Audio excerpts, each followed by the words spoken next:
What's going on, Laker fans and a lot of haters now? Big news, of course, the Dwight Howard headline that we all know about and have already talked. Everyone's already talked about it. Lakers and now contenders and champions and all this and that. First off, let me just say what they gave up, of course, is Andrew Bynum and a protected first-round pick that's like 5 years from now. Not really that big of a deal. I think a lot of teams were willing to take Bynum in like a three-team deal, and I think that's what the Lakers were trying to do. They didn't give up Gasol. That's the biggest thing, is they didn't give up both Bynum and Gasol for Howard. We would have ripped ourselves off if that happened. This is huge, and I didn't think this was going to happen because I didn't think teams were going to bite. I know the Magic were in kind of a bad situation where they had to take whatever. Honestly, they should have taken that Brooklyn Nets deal. I think there was a better deal they would have gotten had Dwight Howard gone over there. But he's coming here, and it's 1 year guaranteed. We don't even know if he's going to be here long term or not. Who knows? I really don't. This Lakers team, now they're going all in because they're trying to win now. They know Kobe's time is coming near the end. And he's not even in the USA right now. That's what's even funnier. This trade's happening in the middle of the Olympics. Yeah, basically, I think two other teams got what they wanted. You know, the Denver Nuggets actually saved money getting rid of contracts from, I think it's Al Harrington. They got rid of that. I think it was another bad contract they got rid of as well. Aaron Aflalo going to the Orlando Magic, and then they got an exciting player like Andre Iguodala who needed to part ways in Philadelphia. Let's face it, he needed to get a new scenery. And then, as I said before, they saved money. So they're going to be an exciting team. Surprisingly, they got better with this trade. 76ers, they got rid of their first-round draft pick, who they took this past June. And then they also were able to get rid of Iguodala, which they needed to part ways with, as I said before. And then they got an exciting player in Andrew Bynum.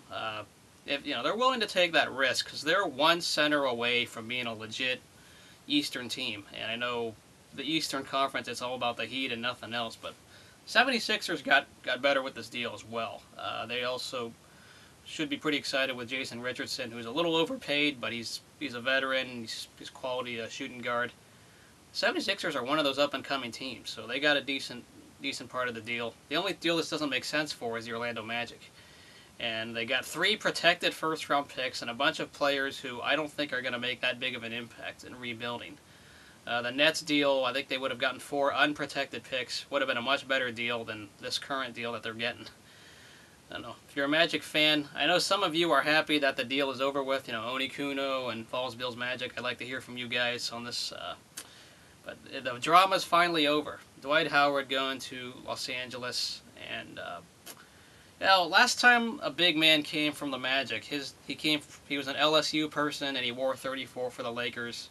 I was 6 years old when that happened, and I didn't get to see what it was like when Shaq went to LA. So I don't know that feeling of free agency. I didn't know what it was like when Kobe was traded or drafted, then traded for Vlade Divac. I didn't know what it was like because I was way too young to remember it. But those of you who were old enough, doesn't it feel like deja vu? Another big guy from Orlando coming to LA. Now you got the starting 5 of Dwight Howard, arguably the best center in the league. Sometimes I feel there's a little bit of hack-a-shack in him where he's not clutch, but just needs to play defense. We all know what he's capable of doing in this league. And you got Pau Gasol. If he plays better than last year, I think he'll be fine. You got Metta World Peace at small forward, Kobe at shooting guard, and then Steve Nash at point guard. I'm not going to go and guarantee anything because on paper this looks good. Just the chemistry is going to need to be bonding.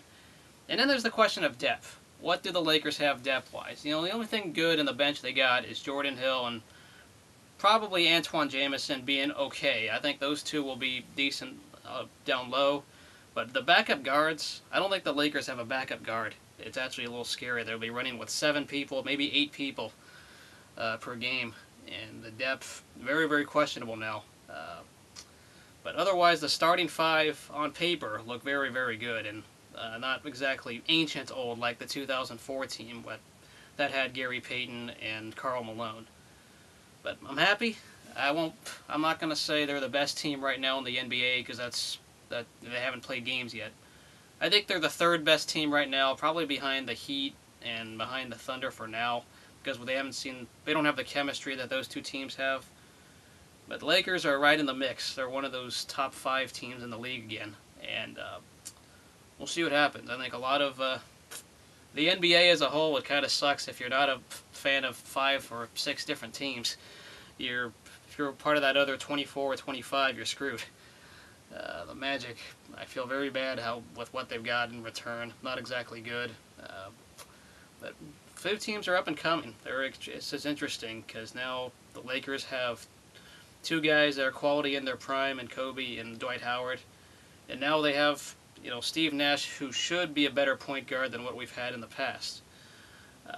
Team's old, but they got way better than what they were before. They just got to get past a few teams here and there. But they're expected to do a lot this year, and I know expectations are going to be high. The NBA is going to be interesting. I'm not going to say I'm looking forward immediately to the NBA, but Dwight Howard in Los Angeles, I didn't see this coming. I knew they were going to try to do it, and I thought they were going to overpay, like getting rid of Gasol and Bynum, but it's only Bynum. And Bynum being injury prone, we knew he was going to be trade bait. You take the risk. You do have to take that risk of getting the best possible center available in the game, and they did just that. So let me know what you guys think about this trade. Yeah, welcome to LA, Dwight Howard. Make me proud. See you guys later. Go Lakers.